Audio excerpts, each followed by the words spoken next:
Morning class. Last class में हमने question number 4 तक कर लिए थे, ठीक है। और let's do question number 5, exercise 13.2. Okay, question number 5 is saying what length of tarpaulin 3 meter wide will be required to make conical tent. अब conical tent के बारे में पहले देख लेते हैं, फिर देख लेते हैं क्वेश्चन कर रहे हैं। एक conical tent बनाना है, हाइट जिसकी 8 मीटर्स है। conical tent will be like this only.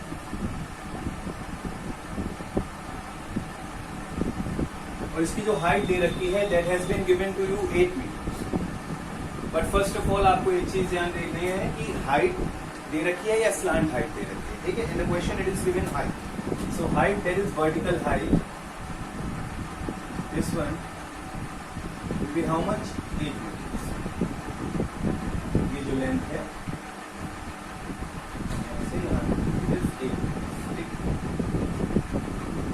along with that base radius has been given to you and that is 6 meters. ये जो base का radius है that has been given to you 6 meters. Now they are saying assume that the extra length of material that will be required for stitching margins and wastage and cutting is approximately 20 centimeter. So कपड़े की total length कितनी चाहिए होगी? First of all अगर हमें एक टार्पुलिन का like जो कैनवस जिससे ये बन रहा है दैट इज ऑफ टार्पुलिन, ठीक है। तो टार्पुलिन के लिए उन्होंने लाइक हम लोग कपड़ा भी लेने जाते हैं मार्केट में, अगर शर्ट बनवानी है, पैंट बनवानी है, सो और कोई भी कपड़ा लेना है तो वो जो कपड़े का पीस हमको मिलता है वो हमें रेक्टेंगुलर शीट में मिलता है लाइक दिस। और हम जाते हैं, हम कहते हैं शर्ट के लिए 1 मीटर कपड़ा, 1.25 मीटर कपड़ा, 2 मीटर कपड़ा एंड सो ऑन, इस टाइप से मानते हैं। बट कपड़ा एक्चुअल में जो हमें मिलता है that is not in the length, but एक कपड़े का सर्टेन एरिया हमें मिलता है जिसकी जो उनके पास कपड़ा रहता है वो एक सिलिंड्रिकल फॉर्म में वो उसको पूरा फोल्ड करके रखते हैं ना, और फिर इसी लेंथ को ओपन करते हैं तो आपको इस टाइप से ये कपड़ा मिल जाता है। तो लेंथ वो मीजर करते हैं यहाँ से, मान लीजिए जो भी लेंथ उन्होंने मीजर करी यहाँ से यहाँ तक, ठीक है। आपको जो चाहिए हो, आप जो मतलब उनको बोलते हो लाइक 2 मीटर 1 मीटर, मान लीजिए 2 मीटर कपड़ा लिया तो वो इस रोल में से 2 मीटर की लेंथ ओपन करेंगे और कट कर देंगे। कट कर देंगे तो आपको क्या शेप मिलेगी कपड़े की? एक रेक्टेंगुलर शेप मिलेगा लाइक दिस। तो अब इस कपड़े में केवल लेंथ थोड़ी ना है, इस कपड़े में ब्रेथ भी, ठीक है। और वो जो ब्रेथ होती है वो उनकी प्री डिफाइंड होती है, लाइक वो जो रोल की लेंथ जितनी होती है उस हिसाब से होती है। तो अब दे आर सेइंग कि टार्पुलिन जो है वो 3 मीटर वाइड है, यानी कि जो टार्पुलिन का कपड़ा है उसकी उन्होंने विड्थ बता दी कि विड्थ कितनी है, 3 मीटर विड्थ का कपड़ा है। और लेंथ आपको बतानी है कि कितनी ली जाएगी और किस केस में, इस टेंट को बनाने, ठीक है। तो फर्स्ट ऑफ ऑल कपड़ा ये जो लिया जा रहा है ये यूज कहाँ पे होगा? This piece of tarpaulin will be use to make the conical tent, ठीक। यानी कि कपड़ा लगेगा कहाँ? उस टेंट के कर्व सरफेस पे, क्योंकि बेस पे तो जब भी हम टेंट बनाते हैं तो बेस पे हमारा कोई भी कपड़ा नहीं लगता है, that is only on the curve surface. तो फर्स्ट ऑफ ऑल देख लेते हैं कि कितना कपड़ा इस टेंट में लगेगा, ठीक है। तो एरिया ऑफ टार्पुलिन रिक्वायर्ड, कितना रिक्वायर्ड होगा आपका? इसके CSA के बराबर is equal to curve surface area of cone. और कोन का कर्व सरफेस एरिया क्या होता है? Pi R L.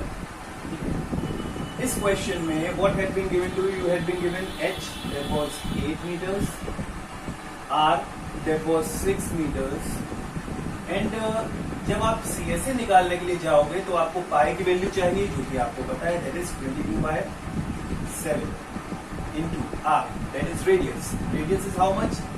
6 meter into length. Length means यहाँ पे slant height की बात होती है. This one is L, ठीक है। तो आपको L भी पता होना चाहिए, but do you know the value of L slant height? You don't. First of all, we will find out the value of slant height. Formula क्या था?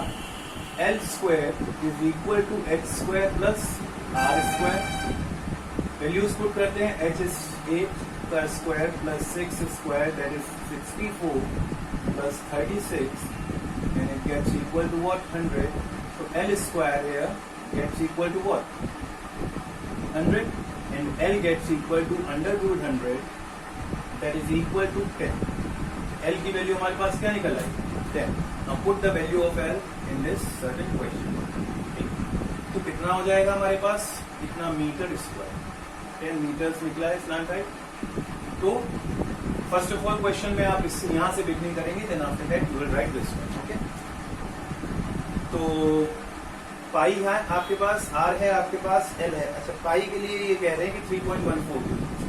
क्वेश्चन में जब तक मेंशन ना हो तब तक आप 22/7 लेंगे, और क्वेश्चन में मेंशन है कि 3.14 आपको लेना है, so you will take 3.14. Now when you will solve it, it will be like, वैसे इसकी नीड नहीं पड़ेगी, एरिया इतना ही हो गया. अब क्या करना है? Now what we have to do, ये इतना कपड़ा चाहिए, इतना एरिया चाहिए कपड़े का इसके लिए. ओके, अब हमें कितना दे रखा है? We have been given width is 3 meters, and then we have to find out total length of the tarpaulin piece required. Okay, tarpaulin का एरिया इतना चाहिए. अब हम मान लेते हैं कि let the length of tarpaulin piece, मान लेते हैं कि जो tarpaulin piece है उसकी लेंथ कितनी है? b x मीटर्स है. तो हमारे पास area of piece is equal to area of tarpaulin required to make the tent. अब जो टेंट बनेगा वो इसी कपड़े से बनेगा. तो जितना इस टारपोलिन का एरिया, मतलब टेंट का कर्व सरफेस एरिया होगा, जितना उसमें टारपोलिन लगेगा उतना ही हमें एरिया चाहिए होगा. यानी कि इस पीस की length should be equal to the CSA of the pole. ये हमने एक कंडीशन बना ली. अब पीस की लेंथ आपको कैसे मिलेगी? पीस की शेप है, इसकी लेंथ तो हो गई x, ठीक है. विड्थ है आपकी 3 meters, लेंथ है x meters. तो इस पीस का एरिया आपको कैसे मिलेगा? It will B, it is in the shape of a rectangle, so area will be L into 3. यही होगा. So 3 into, ये breadth है 3, this one is 3, and length is how much? X. 3 into x is equal to, अब यही area use हो जाता है tent बनाने में. तो इसका area will be equal to 3.14 into 10 meter. अच्छा, यूनिट से मीटर स्क्वायर जो भी है, x will be equal to what? Into 10 into 6. Sorry. X will be equal to what? 3.14 into 10 into 6 upon में क्या आ जाएगा? 3. 3 से कैंसिल आउट कर दो, 2. ये आ जाएगा 6.28 to 62. 6.28 into 10, that is equal to 62.8 meters. इतनी लेंथ तो कपड़े की आपको चाहिए ही चाहिए. बट दे आर सेइंग, अब कपड़ा अगर कट होगा, इसमें लाइक कुछ पीसेस काटे जाएंगे जो कि आपका टेंट बनाने में काम आएंगे, ट्रायंगुलर शेप के हों में भी, रेक्टेंगुलर शेप के, और जैसे कि तो पीसेस को आप कट करोगे. कट करने के बाद आप स्टिच भी करोगे, और जब भी हम स्टिच करते हैं, सिलाई करते हैं, तो कुछ पोर्शन कपड़े का दब जाता है, ठीक है. तो वो स्टिचिंग मार्जिन होता है. अब उसके लिए they are saying that 20 centimeter of extra length is required. 20 centimeters of extra length is required for stitching margins या फिर for waist stitch, ठीक है.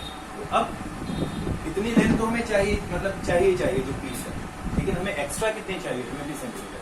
तो extra length required, extra length जो हमें चाहिए होगी, that is how much? 20 centimetre. अच्छा, ये सेंटीमीटर में है, और जो हमें एक्चुअल मतलब जो हमें लेंथ मिली है वो कितने में है? मीटर्स. तो इसको भी मीटर्स में कर लो. 100 से डिवाइड करोगे, यू विल गेट 0.2 मीटर्स. इतनी हमें एक्स्ट्रा लेंथ और चाहिए, ठीक है. Net length of tarpaulin piece required net length जो हमें उसकी चाहिए होगी, it will be equal to what? It will be equal to simply जो टेंट बनाने में यूज जितनी एटलीस्ट होनी है वो तो 62.8 है, और इसमें आप ऐड कर दोगे कि एक्स्ट्रा आपको कितनी लेंथ चाहिए? 0.2 metres.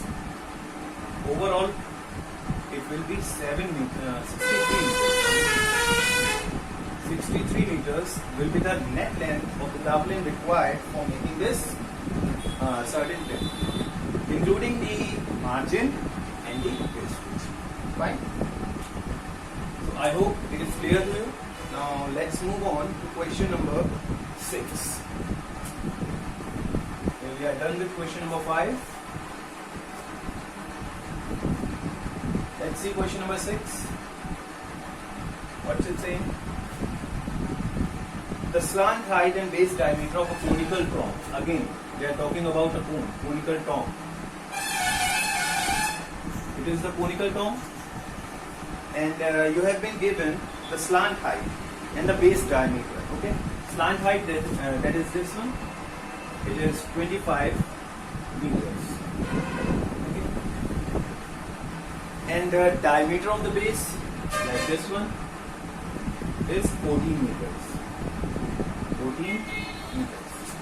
So diameter has been given to us, and it is 14 meters. And the slant height, that is L, has been given to us, and it is 25 meters. Okay. So first of all, if the diameter is given to us, what can we find it out? Find out with the help of this diameter. We can simply find out the radius, and the radius will be.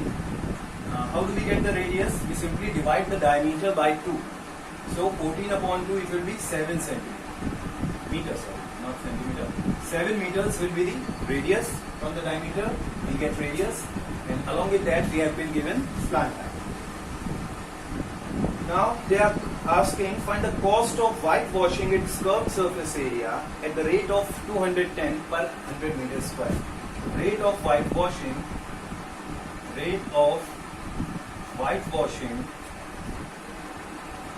has been given to us is, and it is rupees 210 per 100 metre square. 100 metre square के लिए 210 रुपए लगते हैं white washing के, तो इसके लिए कितने लगेंगे? अब अगेन क्वेश्चन देखिए आपके लिए इजी बना दिया गया है. क्वेश्चन में ऑलरेडी वो दे आर सेइंग देमसेल्व्स कि व्हाइट वॉश कहाँ पे करना है? कर्व सर्फेस एरिया पे करना है. और अगर टॉम है तो ये वाला पोर्शन तो लाइक ओपन ही होगा. व्हाइट वॉश कहाँ पे होगा? बाहर की तरफ से. और कौन सी सर्फेस पे? कर्व सर्फेस पे. ठीक है. तो सबसे पहले व्हाइट वॉशिंग का हमें रेट दे रखा है, तो पहले तो हम ये निकाल लेते हैं कि व्हाइट वॉशिंग होगी कितने की. ठीक है. तो area to be white washed, area जो कि व्हाइट वॉश होना है. और कौन सा एरिया व्हाइट वॉश होना है? क्वेश्चन में भी दे रखा है कि curve surface area white wash होना है. तो area to be white wash is the curve surface area of the tomb. Curve surface area of this tomb. Tomb किस शेप में है? कोनिकल शेप में. अब कोन का CSA क्या होता है? Pi are L. ठीक है. Let's put the values. It's not given that take pi equals to 3.14. तो इसमें आप 22/7 ही लिखेंगे. ठीक है. Into radius. Radius is how much? 7. Into slant height. Slant height is how much? 25 metre square. That will be the area. 7 से 7 will get cancelled out. 25 2 is 50, 05, 25 2 is 50, 550 meter square. That's the area that we have to whitewash. Okay. अब इतने area को हमें white wash करना है, और जो हमें कॉस्ट दे रखे हैं उसको देखते हैं. ये जो रेट दे रखा है, इससे हमें क्या समझ में आता है? इससे हमें समझ में आता है कि 100 मीटर स्क्वायर अगर व्हाइट वॉश किया जाता है तो कितने रुपए लगते हैं? 210 रुपए. तो यहां से हम लिखेंगे cost of white washing 100 metre square is equal to 100 metre square को व्हाइट वॉश करने में कितने रुपए लगते हैं? 210. और हमें 550 का निकालना है. तो एक तो इजी तरीका ये है कि डायरेक्टली आप 550 का निकाल सकते हो. 550 से मल्टीप्लाई कर दो और 100 अपॉन में रख दो. ठीक है. या दूसरा तरीका जो आप स्टेप बाय चलते हो, cost of white washing 100 metre square दे रखा है, तो 1 मीटर स्क्वायर का निकाल दो. अब इसमें जब भी ज्यादा का दिया जाता है और 1 का पूछा जाता है तो what do we do, we simply divide it, so it will be 100, divide हो जाएगा, 21/10 आ गया। ठीक, ज्यादा कट मत करिए। और हमें कितने का निकालना है, cost of white washing 550 metre square. अब जो भी वैल्यू आई है लाइक 21/10 आया है, एक का हमें वैल्यू पता लग गया था और 550 यूनिट्स का हमें वैल्यू पता करना है, so we will simply multiply by 550। 0 and 0 will get cancelled out. 55 into 1 is 55. 5 carry on. 55 to the 110. 110 of 5, 115. So that much rupees will be required for whitewashing this certain conical. Okay, it's done. It was easy one. Then 7 and 8 are again very easy. अब इसको एक बार समझ लीजिए, ठीक है। 7th question और 8th question, and इनमें ये जो 5 और 6 थे कोई प्रॉब्लम हो तो डू आस्क। ओके,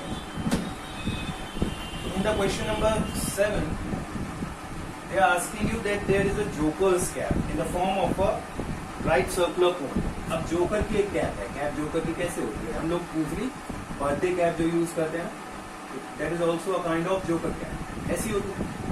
तो एक जोकर की जो कैप है that's in the form of right circular cone और base radius, radius has been given to you, R is how much, 7 centimeter and height is how much, 24 centimeter. Now they are asking find the area of sheet required for making 10 such caps. तो ऐसी 10 caps अगर बनेगी तो कितना sheet चाहिए होगा आपको। First of all 10 देखने से पहले आप देख लो कि एक शीट में, एक कैप में कितना शीट चाहिए होगा, पहले एक का निकाल लेंगे, then simply we will multiply it by 10 to get the value of sheet required to make 10 such caps. तो एक का अगर हमें पता करना है, पहले तो एक की बात करते हैं, तो एक अगर कैप में कितनी शीट लगेगी, this one we have to find out, we will simply go for what, sheet कहाँ लगेगी, कैप अगर बन रही है तो लाइक जो सर्कुलर पार्ट है that will be open, sheet कहाँ लगेगी, केवल और केवल curve surface area of sheet required is equal to curve surface area of cap, cap के कर्व सरफेस एरिया के बराबर। कर्व सरफेस एरिया क्या होता है, पाई आर एल। अब जो फॉर्मूले में टर्म्स यूज हो रहे हैं उनको देखिए, क्या आपके पास ऑलरेडी है, पाई आपको पता है दैट इज 22/7, आर आपको पता है दैट इज 7, एल हमें अगेन नहीं पता, तो क्या हम रेडियस और हाइट की हेल्प से स्लैंट हाइट निकाल सकते हैं। सेम फॉर्मूला जो हमने 5th क्वेश्चन में यूज किया था, 5th में यूज किया था, we will use here L square is equal to H square plus R square. H की वैल्यू यहाँ पुट करिए 24 स्क्वायर और plus R square that is 7 square, when you solve it you'll get it 25. okay, so put over here and find out the area of sheet required for one cap, एक cap का आपको मिल जाएगा, then you will simply multiply it by like 10 to get the area of 10 centimeters. okay, so you will do this one by yourself. Now move on to question number 8. A bus stop is barricaded from the remaining part of the road. एक bus stop है, उसको road से बाकी separate किया गया है by using 50 hollow cones. आपने देखा वो ऑरेंज कलर के कोन्स पड़े होते हैं, कई बार डिवाइडर के तौर पे भी यूज किए जाते हैं, वो उस टाइप के कोन्स हैं जो कि रिसाइकल्ड कार्डबोर्ड से बने हैं, ठीक है। अब की वो प्लास्टिक के लिए they are made of cardboard. Now each cone has a diameter of 40 centimeter and height 1 meter. हर एक कोन की डायमीटर जो है दैट इज 40 सेंटीमीटर,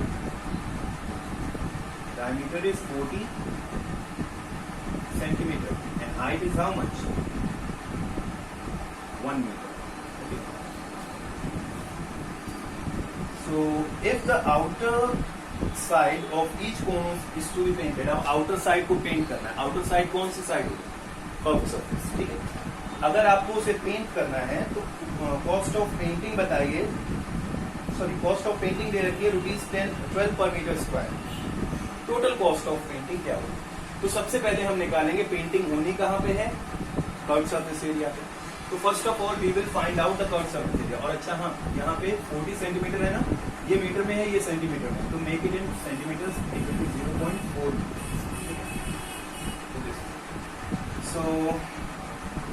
वापस आते हैं कि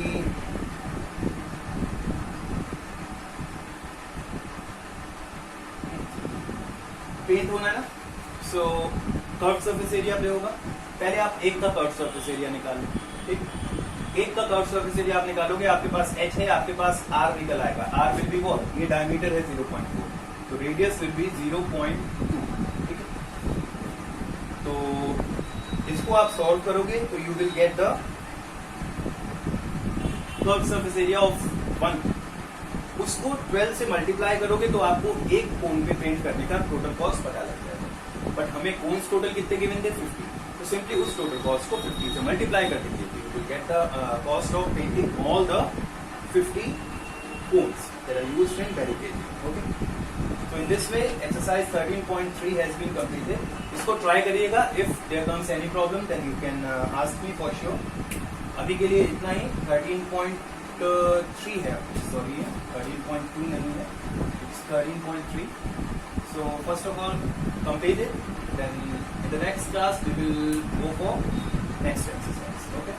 Thank you everyone. Have a good day.